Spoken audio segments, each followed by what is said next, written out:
the consumer is breaking down. These are all the factors to get inflation under control, and there are certainly going to be a lot of ramifications within the ASX. I don't know why people would be taking placements at the moment, because most go down. I don't mind missing out on the first 10 to 15% of a run. Hello investors, and welcome to an AFL Grand Final 180 Markets Weekly Wrap. Well, it has been a very dreary week on the markets, and we certainly hope that this weekend is a lot more exciting than we are currently seeing on the ASX. So let's hope for the best from that point of view. But now onto the economic front. The big news is the consumer. That's right. We are finally starting to see a lot of signs that the consumer is breaking down.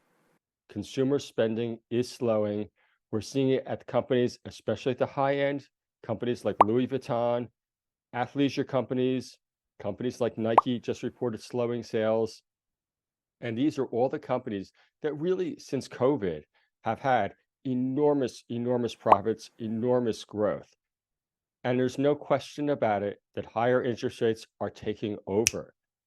We are seeing it across the board, everywhere globally, from the US, Northern Europe, and down here in Australia.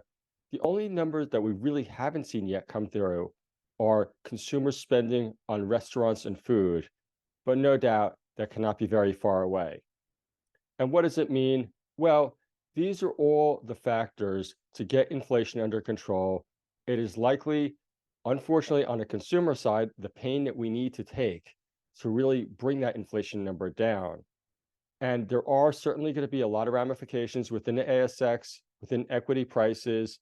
As we all know, when interest rates go up, net present values, especially of those growth stocks, they come down, and we are clearly seeing it, especially in NASDAQ companies where the big mega cap leader technology companies, those share prices are coming under pressure.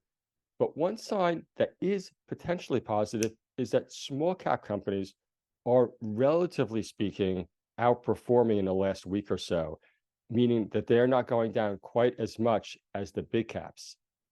And now to talk about what did go on in capital markets for the week, I'll turn it over to Sean. Thanks, Greg. And a beautiful day in Melbourne, a public holiday for Grand Final weekend, but we are still here working, getting you the hottest and not so hot placements on the ASX. Now, I don't know why people would be taking placements at the moment, because most go down. Great plug for our business. But now is the time to be cautious. The market sucks. As I said last week, I don't mind missing out on the first 10 to 15% of a run when it happens. Now, that's the biggest question that everyone's asking. When? When will the market turn? We don't know. It could be 6 months. It could be a year. It could be Monday, Tuesday next week. Something will ignite it, but we just don't know what. All right, but we are in the business of trying to make money, So let's look at the placements that happened this week. Now, the big one was Star Entertainment Group, SGR. And you guessed it, it's back at issue price already and the stock hasn't been issued. They raised $750 million at 60 cents, and they are going to be doing a placement and a rights issue. So the placement raised 161 million and the rights issue will be 1 for 1.65. So that means for every 1.65 shares you had, you can now get another share at 60 cents. That was a 20% discount to the previous close, and that margin has gone. The proceeds will be to pay debt and provide flexibility towards their balance sheet. Star Group has had a lot of issues over the last few years. This is a 1-year chart, so we can see they were trading almost at $2.60 a year ago. Let's look at the 5-year chart. So they were trading as high as $4 just before COVID, and obviously this is a business that COVID really affected.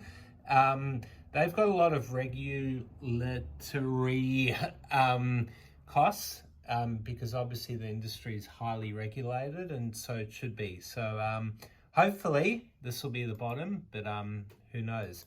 TRT, a lot smaller raise, but a very successful raise. So now they raised $5 million at a cent. They went out to raise 2.5 to 5, so they took the maximum. They acquiring, guess what? Lithium. And that's going to be in Canada. There is so much lithium acquisitions in Canada at the moment. It feels like it's just a race to scrape whatever's left. But yeah, they did really well. And I mean, TRT, I remember when it listed years ago. This has been another one of those companies that has really struggled over the years. They listed back in 2017, and they haven't had a great life while listed. But yeah, hopefully with these amazing lithium tenements that they've acquired, things can turn for them. Let's take a look at AVL. So this one used to, I'll repeat, used to be a favorite of ours. When we launched 180 Markets, we helped them quite a few times with a few successful raises back in the good old days. But what really annoys me about AVL, because it used to be a favorite, is I spoke to them a month ago and they said there'll be no capital raise at all. They will not need to raise capital, they said. But they got a cornerstone from Resource Capital Fund. They put in $15 million, and they raised another $700,000 from other investors. So good luck to AVL.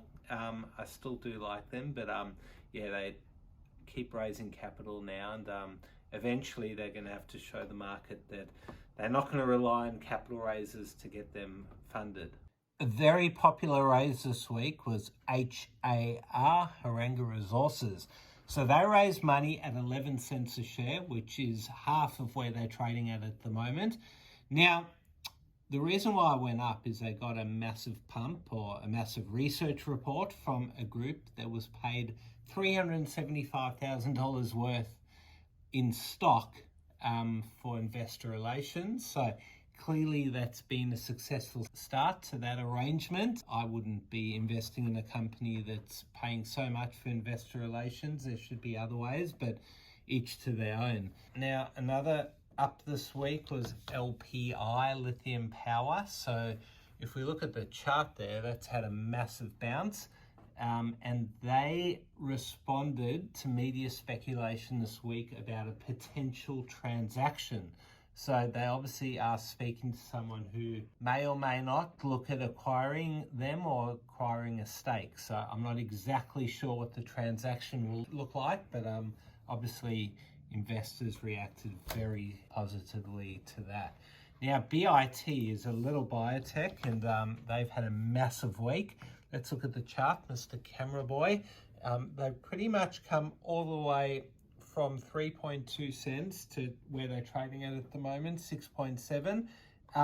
On Tuesday, the MD, Michelle, Mish, we can call her, wrote a letter to her shareholders, and Mish said that they are in the final stages of the 2 trials for their HIV and COVID tests. Clearly, the market got excited by that, as we will be getting news soon, and wouldn't it be great if they had some positive news there? Very big week for Peppermint Innovation. So they're currently trading at 1.2, and at the end of last week, they were trading at half that. So they've pretty much doubled. They received key certificates from the Central Bank of Philippines.